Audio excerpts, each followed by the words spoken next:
to people anytime they needed it. And I'm getting a little tired of repeating myself, I suppose, too. But no, in all seriousness, I think I'm going to contextualize the overall topic in a few minutes' time. We're going to spend about 15 minutes on content, and then I'm going to open it up to Q&A, and we'll give 10 or 15 minutes to Q&A. And if we don't use that time, so be it. I can let you get back to work. But yeah, there's just so much noise on LinkedIn where I spend a lot of my time about how people are going through the hiring process. And it struck me over and over again that most people are going about it in a very ineffective manner. And, you know, it's interesting to watch. It's frustrating to watch. And we've just all been misled over the years as to how you are supposed to find work. And the classic way of finding work is sending resumes to supposed openings now online. Back in my day, back in the day, it was a manual process, but putting resumes in front of a third party, not the actual person that would do the hiring, but an intermediary, typically an internal recruiter or a human resources person. And, I dug up some stats on that process recently, and the response rate on online applications is 2%. I mean, it's terrible. And I know people that have sent out 200, 300, 400 resumes and not heard from anyone, so that's contextually why I think this 15 minutes of live content is hopefully valuable to a lot of people, because to set the stage, don't do what you're being told to do, I guess would be one way to say it. Start thinking about the fact that there might be an alternative way or multiple alternative ways to find work. So I would suggest to you that, the way that you're doing it now, if this is the way you're doing it, is going to continue to be frustrating. It's not going to get better. It's going to get worse. And it's my personal opinion that most of these openings either aren't still open or never existed in the first place. And their companies are just farming candidates for when they might need them in the future, because that goes on. And companies don't pull down online applications when they're filled all the time. So you could potentially be sending your resumes to no one, and that's why I would suggest to you, it's not your fault. I would, however, suggest to you that if you continue to do it and don't get any results, at some point it becomes your responsibility, it becomes your fault. So I think generally speaking, let me just establish that if you're looking for work or you're contemplating looking for work, and you believe that putting a resume together, probably paying somebody to help you, which is unnecessary as well, because I do that kind of thing for free, most recruiters would, and then sending it out randomly based on acronyms and buzzwords and keywords, you might as well stab yourself in the eye with a knitting needle. It's disgusting. It's really, but it's been that way forever. I mean, I could go back 35 years and give you examples of how the process is broken. The system itself is broken for a variety of reasons. It's broken because there are too many people in the system. Most companies' hiring processes have not been reevaluated in years, if ever. So all of the changes that come by, social media, economy, politics, no one's making any shifts in that process. And the people that are in the process, some of them don't belong in the process. Interview cycles are too long. Decision making is too slow. And, throw in what we have right now, which is this whole remote work debacle. And I say debacle because we're not in agreement on it. Everyone feels differently about it. And so there's been no solution that makes sense. And so that's created a lot of frustration as well.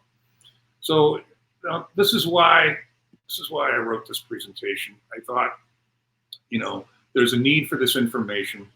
And if all I do is get you to think for a second that maybe I'm not doing this the right way, maybe there's a better way, maybe I should investigate a little bit more of Mark's stuff. And I got plenty of stuff on YouTube. My LinkedIn profile will give you access to a lot of free stuff, free content. And I speak mostly about professional advancement. So I wrote this because, like I said earlier, I want to put it in front of as many people as possible. So the other thing I'd like to ask of you is, if this isn't necessarily something you can utilize a great deal, I bet you know someone who could. You know, my kid, I've helped so many of my children's friends with this issue, and they thanked me. It was clear to me that I was sharing information that no one in school told them. No one was teaching this stuff. And I actually, when I helped my kids, they told me that I needed to figure out how to put this in a bottle because so many people need this, and that it isn't anywhere else, apparently. You know, correct me if I'm wrong. So I think the big overall overarching concept that I'd like you to take away is that you have the ability to take back control of your professional future. I think the way that the last episode, the first episode, was about telling a clear story, and that's the first step in taking back control of your future, your professional future. And once you have that clear story and you've practiced that, then you'll begin to get a sense that not all of this is beyond your control. Because if you're just chucking resumes into black holes online, that doesn't give you any sense of control. As a matter of fact, it gives you a sense of accomplishment, when in fact there probably isn't any sense of accomplishment, and you'll stop being as aggressive in your outreach because I got 400 resumes out there sprinkled all over the place. Somebody's going to call me back eventually. That's just too passive.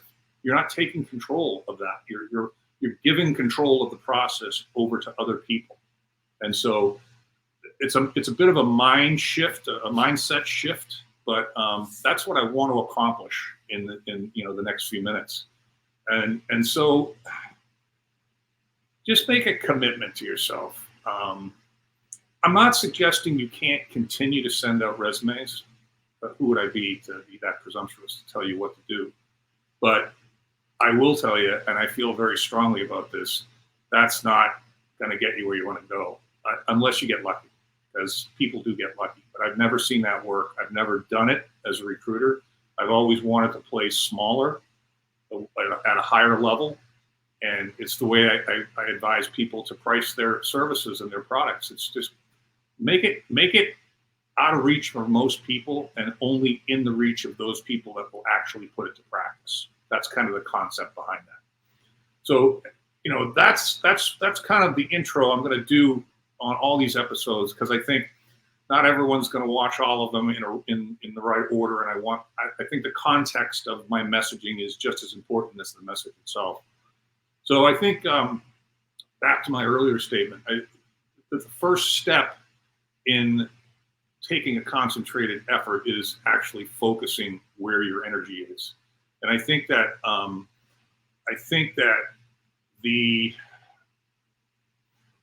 do I want to say this? Most people think that big companies are better and big companies are more secure, right? I don't believe that to be the case. And that's, again, based on 35 years of experience. I don't think there's any such thing as job security. And so when I bring this topic up, the specific topic about thinking small, some people are averse to that perceived risk, when in fact, I don't think it's a risk at all. I think it's just as likely that you'll get laid off from a big company as it is a small company. I mean, just check out the news for the last couple of years. So that's another kind of old time adage that I'd like you to get out of your brain, is that bigger is better. I think a concentrated effort, it's easier to organize. And the other peripheral benefit of concentrating your energies in a particular geography or a particular industry is you become an expert in your facility to talk about that industry and that location and that role. The more focused you are in your efforts, the more effective you're going to be as a communicator in the interview process. So, what do you need to know when you start flushing out your process, right? You got to know, you got to have some semblance of location. I'm amazed at how many people set themselves off looking for work and haven't even spoken to their family yet about the possibility of moving or not moving. There's all kinds of decisions you need to make, but it's essentially, where do you want to work? What industry do you want to, if you have a preference? And what's the size of the organization that you want to target? Back to my previous point, focus, just focus. Now, if you've done this work, if you've done this mind shift setting work and you've created a clear story and you've practiced that story, then I think it's time to pour some gas on the fire, right? And the way that I recommend you do that is through LinkedIn Premium. I think it's also called Sales Navigator. And I've written a workbook on how to set up your LinkedIn profile, but the essential, and I'm not going to go into details about how to use LinkedIn in this setting because I don't have time, but go to my website and check out my LinkedIn cheat sheet and see if that's helpful. It's free. It's just a download. And the reason I think that this is such a great tool is because once you pay up for premium, I think it's only $100 a month. Don't quote me on that, but it's not a huge investment, and you can cancel it at any time. So you could literally gather your things together, get your information ready, and just buy a month and go nuts for a month. But you can reach out to a lot more people. You can search by titles and industry. Think of a parameter that you want to search somebody on, and you can also contact them directly with the premium service. So, and if you just go into LinkedIn and just go through all the help files, they're very, very good training videos. But don't do that until you've taken care of episode 1 and developed your clear story. And then, flush out all these heretofore ways to find work and just get rid of them and get your mind right about that and start this process leveraging LinkedIn. And if you want more detail on how to use LinkedIn, like I said, get the workbook or reach out to me if you want to talk about it. One of the interesting things that I've discovered in some of my recent research is, and I wouldn't bet money that this is 100% accurate, but if it's even close, it's worthy of attention. 70% of the openings are at companies with less than 250 employees. What does that mean? Why is that important? Well, when I was recruiting and people still had work desk phones and there were no cell phones and people were more easily accessed, it was still hard to get them because the higher up on the food chain you go, the more protection they have against the outside world, salespeople like you and me, And but it's so much easier to get somebody in a position of authority at a company with less than 250 employees. If I were looking, I'd probably focus 100% of my energy just on those organizations, at least at first, because it's easier. People are going to be more accessible. I think the idea that that's kind of scary. What if the VP of information technology picks up his phone? What if I actually get someone on the phone? That's going to be that's a pretty aggressive move. Well, I would tell you, I've been the boss, and if somebody found me, and people have over the years found me in various ways, people used to come knock on the office door selling paintings or whatever. I'm telling you right now, and I think most people in positions of authority would tell you this, if you have a clear story, if you're succinct, you have a point, and you think you can bring benefit to this particular person because of what you do and how good you are at it, this person's going to crack open the conversation. They're going to talk to you because I love people with balls. I love people that have the chutzpah to get in front of somebody. Got to be polite, got to be respectful. Yeah, all those things. You can't just be brazen. But boy, if you just focus your energy on companies with 250 employees or less, and you can get to these people on LinkedIn more often than not, I think that's a much less frustrating way of looking for work. So consider concentrating your efforts. And the last thing I'll tell you, and it's small, but this can get out of hand quick. The information that you're gathering, the contact information, the names, the titles, build a simple spreadsheet and track this stuff, and it'll enable you to follow up with people more easily. And it's like doing a budget. The best time to do it is when there's no money on the table. The best time to build your spreadsheet is when you don't have any information overload. So do that before you start all this work, because once you start gathering data, it's going to come like a tsunami. So I wanted to go ahead and open it up to questions. Let me see. We'll do this for 10 minutes or so. I think Yeah, well, somebody maybe asked, put this up here before I said it, but I'll go into it again because I think it's relevant. It's important. Smaller companies are not as secure. It's just not the case. It's a false perception. It's a false perception. As a matter of fact, I might argue that because a company's smaller, depending on your role, you might have more access to information that you wouldn't otherwise have access to at a large company. You're not going to look at the books of a large company. You're not going to be in a meeting at a large company when they're talking about mergers and acquisitions or layoffs. You're never going to get that information at a big company. You might not get it at a small company, but there's a much more likely possibility that you would. And that's, again, back to that issue of what do I have control over and what am I not able to control? If a big company does something that loses you your job, you will 9 times out of 10, you'll not have seen it coming. It'll be a complete surprise to you. If a small company does that, you might have heard some inkling of that in the, at the proverbial bubbler or coffee machine. So it's not 100% certain, but I would say definitively that smaller companies are no less or more secure than bigger companies. Again, I think that's a false perception that's been created by people for reasons we won't get into right now, but I don't think that's true. What do you think about remote work?